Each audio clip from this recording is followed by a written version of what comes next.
Good evening. My name's Jason Green. I'm a founding partner of Emergence Capital, and more importantly, I'm a founding board member of Endeavor. Yeah. So I'm thrilled and honored to have the opportunity to tell you about Endeavor and its amazing leader, Linda Rottenberg, who I refer affectionately to the other Wonder Woman of entrepreneurship globally. My relationship with Linda started as most do. That is, by being stalked. Stalked in a professional and charming sort of way, but stalked nonetheless. Her persistence is legendary. I was a young VC at the time, full head of hair, and I happened to have some experience working with entrepreneurs in emerging markets. I was introduced to Linda by a mutual friend who said Linda had a big idea that she wanted to discuss with me. And very quickly, I was overcome with her passion and her vision to help entrepreneurs around the globe. And before I knew it, I had committed to a year of serving on the board of Endeavor. Well, fast forward, I'm going on my 20th year of service to Endeavor, which is a nice alignment with the 20th anniversary tonight of this award. This can only be explained by the insurmountable force of personality that is Linda Rottenberg. And for all of you who get snared in her golden lasso, be careful. You might just find yourself Endeavorized. And there is no going back. As I understand it, this award is to recognize industry leaders who have pioneered innovation and fostered a spirit of entrepreneurship. Well, I can think of no other single individual that has had a bigger impact on fostering the spirit of entrepreneurship globally than Linda Rottenberg. Endeavor rigorously selects and mentors and networks and now co-invests with entrepreneurs in regions around the world where there is no Silicon Valley. Famed New York Times columnist Thomas Friedman once called Endeavor's model the best anti-poverty program of all. And in her New York Times bestselling book, Crazy is a Compliment, which you should also read, Linda wrote, "If people don't think you're crazy when you're starting something, maybe you aren't thinking big enough." Well, in founding Endeavor, no one would criticize Linda for not thinking big enough. There's a reason she earned the nickname La Chica Loca, which means crazy girl. So in May of 1997, almost 20 years ago, exactly to this date, Linda, co-founder Peter Kellner, Gary Mueller, and I sat in Peter's kitchen in Manhattan with Chinese food takeout into the wee hours of the night, brainstorming about how some young, unproven entrepreneurs might put a dent in the universe of global entrepreneurship. So we settled on a founding mission, and we envisioned breakthrough results, operating in 10 countries around the world, 100 entrepreneurs that would be selected that we could help become role models of success. And like most great journeys in life, we wildly overestimated what we could accomplish in a year or two, but we vastly underestimated what we would accomplish in a decade or two. Today, Endeavor operates in over 25 countries, in 50 cities throughout the world, including 3 cities here in the US now. And this year, Endeavor completed its 70th International Selection Panel. We've now selected over 1,500 entrepreneurs. Collectively, they've created over 650,000 jobs, have aggregate revenues now north of $10 billion. That's worth a load. Congratulations. As with most stories of great entrepreneurial success, they almost always are a reflection of inspirational leadership. And I've met many of the great tech entrepreneurs of our time. I've had the great fortune to have had a front row seat alongside many of them. Linda stands unique among the best entrepreneurs I've ever met. Why is that? Because Linda is a true pioneer. Others have followed a fairly well-worn path of starting VC-backed companies or starting philanthropically supported nonprofit organizations. Linda has crafted a mission-driven organization built by and for entrepreneurs with a self-sustaining, scalable financial model. That is what I call a unicorn. So Linda stands out as a role model for all entrepreneurial leaders. She's someone that has scaled the highest peaks of Davos with the global business elite, and all the while provided incredible support to her equally talented spouse, an amazing mom to two beautiful twin girls, and a loyal and committed friend. Linda has found a way to juggle the myriad of glass balls in life and not let any of them drop. And in a world that seems to be getting more selfish, isolated, and provincial every day, it's refreshing and rejuvenating to spend time with a leader making the world a more connected, kinder, giving, and more hopeful place. So Linda, for all that you have accomplished over the last 20 years with Endeavor, all the amazing things that we expect from you for the next 20, I'm very honored to be presenting you with this Visionary Award. Put your hands together for Linda Rottenberg, CEO of Endeavor.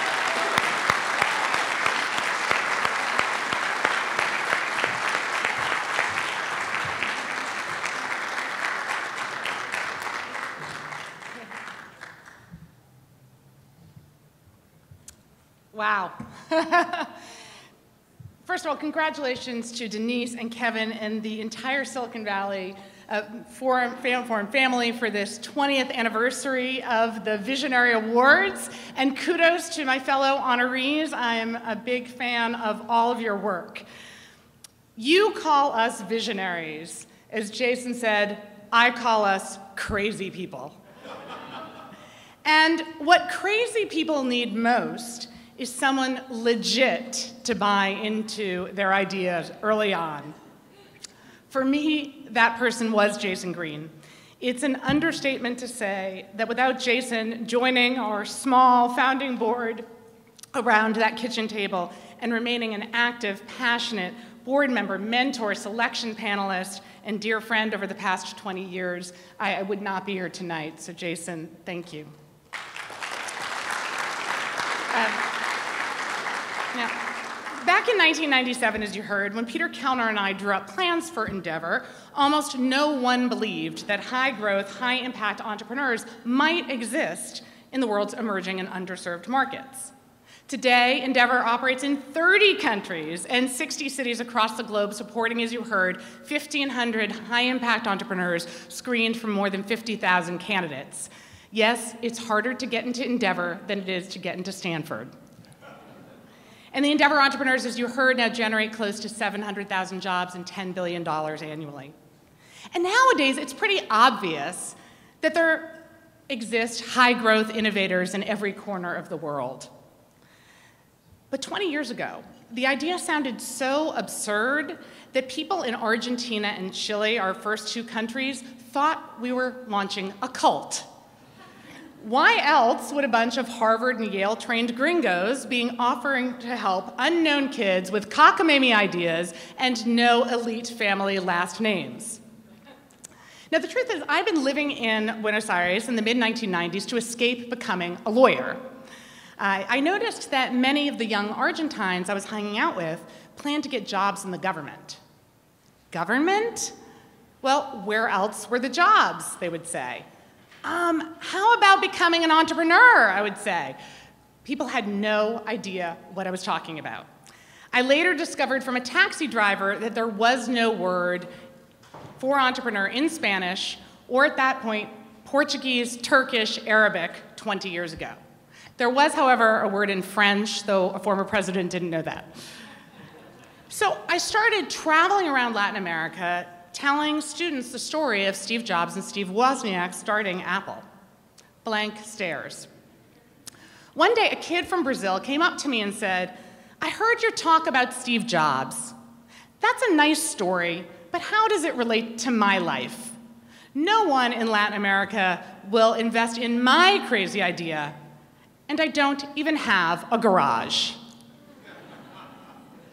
Part of Endeavor's mission is to identify, a big part, is to identify and support local entrepreneur role models. One prospect we found early on, who also assumed we were launching a cult, was a kid named Wences Casares. Wences grew up in a sheep farm in Patagonia, launched a number of ventures, and by his early 20s had dropped out of university to found Patagon.com, which he billed as the E-Trade of Latin America. Only problem, 34 investors had turned Wences down, and the only talent he could recruit were his two sisters, who he also convinced to drop out of college. In August 1998, we took a bet on Wences, making him one of our first Endeavor entrepreneurs. That turns out to be the luckiest move we ever made. We helped Wences find a COO. We introduced him to Fred Wilson, then of Flatiron Partners, who invested in Patagon. Wences also met and later married my assistant, Belle. He got the full service Endeavor.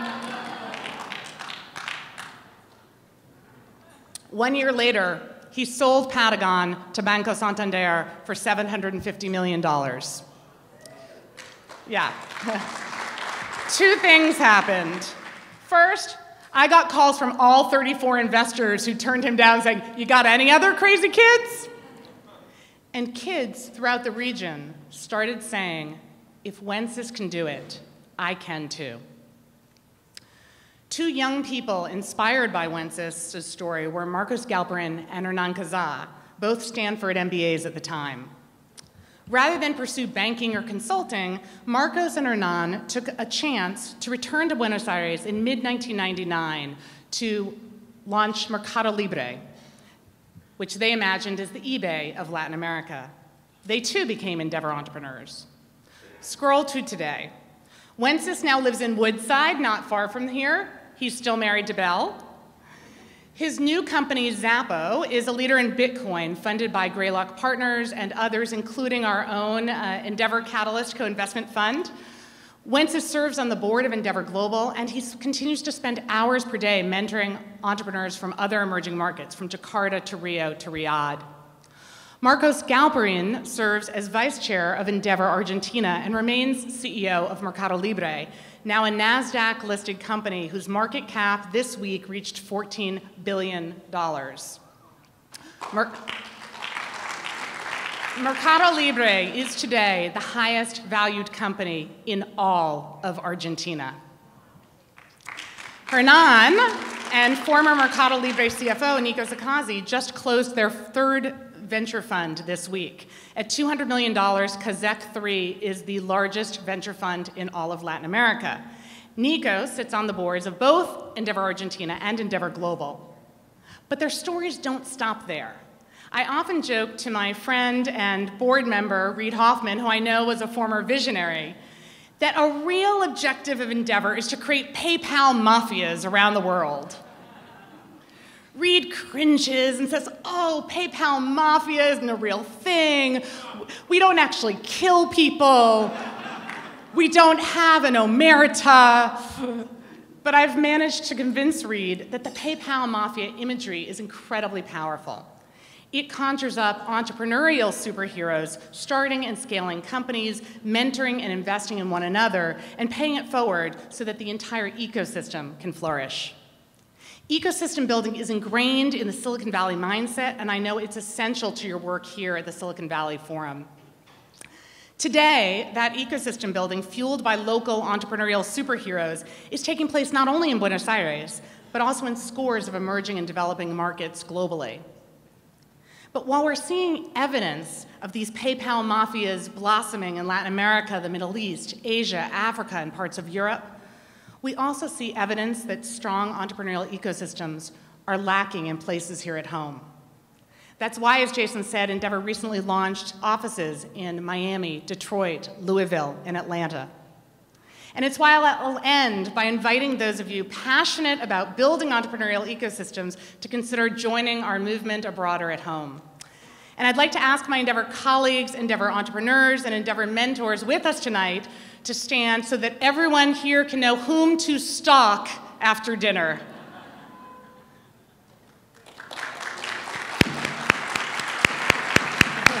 Thank you.